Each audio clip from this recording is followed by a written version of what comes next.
அப்போஸ்தலனாகிய பவுல் சொல்லுகிறார், அந்த புறஜாதிகளுடைய கண்களை எல்லாம் சுவிசேஷத்தின் ஒளி அவர்களுக்குள் பிரகாசமாய் இராதபடிக்கு இந்த பிரபஞ்சத்தின் அதிபதியாகிய சாத்தான் கண்களை குருடாக்கிட்டான். அதனாலதான் ரட்சிப்பை அவன் பெற முடியல. அதனாலதான் இந்த தெய்வத்தை தெய்வமாக ஏற்றுக்கொள்ள முடியல. எதிர்த்து நிற்கிறான். சர்ச்சுகளை அடிக்கணும்னு நினைக்கிறான். ஊழியக்காரனை கொன்றிருக்கிறார்கள், கொல்லுவதற்கு துடித்துக் கொண்டிருக்கிறார்கள். இதெல்லாம் வரலாறு.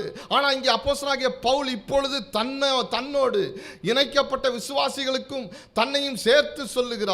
அங்கே வாசித்தோம், இருளில் இருந்து வெளிச்சத்தை பிரகாசிக்க சொன்ன தேவன் இயேசு கிறிஸ்துவின் முகத்தில் உள்ள தமது மகிமையின் அறிவாகிய ஒளியை நம்முடைய இருதயங்களில் பிரகாசிச்சார். கரங்களை உயர்த்தி சொல்லுங்க. ஆண்டவர் ஒரு மனிதனை தொடும்போது the first touch, ஆண்டவர் தொடும்போது என்ன தெரியுமா தொடுகிறாரு? நம்ம எல்லாருக்கும் ஒன்று தெரியும். ஆண்டவர் தொடும்போது வெளியரங்கமா தெரிஞ்சது என்ன? ஐயா நான் குருடனா வந்தேன், கண்ணை திறந்து விட்டாரியா.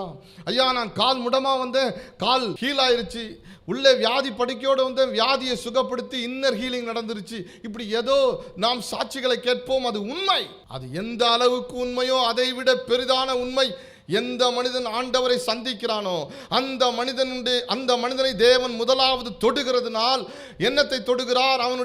அவருடைய மகிமையின் அறிவாகிய சுவிசேஷத்தின் ஒளியை கொண்டு அவனுடைய இருதயத்திலே இருக்கிற மனக்கண்ணை தொட்டு அதுவரைக்கும் குருடாகி இருந்த மனக்கண்ணை திறந்து விடுகிறார்.